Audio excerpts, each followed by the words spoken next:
સરસ મજાની આપણી ભગવાન અને ગુરુ માં કઈ રીતના આપણું જોડાણ કરવું એ આપણને સરસ મજાની માહિતી આપી અને મા બાપની સેવા કઈ રીતના કરવી એની પણ આપણને માહિતી આપી અને આપણું મંડળ હિરપરી મંડળ એવું બનાવવાનું છે. કેવું મંડળ બનાવવાનું છે? સર્વોપરી. કેવું? સર્વોપરી મંડળ આપણું હિરપરીનું બને એવી મહારાજ અને સ્વામીના ચરણોમાં પ્રાર્થના.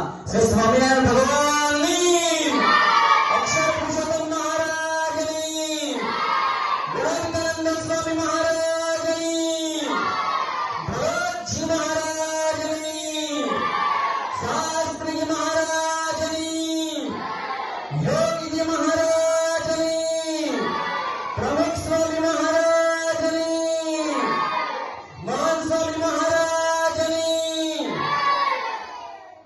હવે આપણે સરસ મજાનું કીર્તન બોલીશું.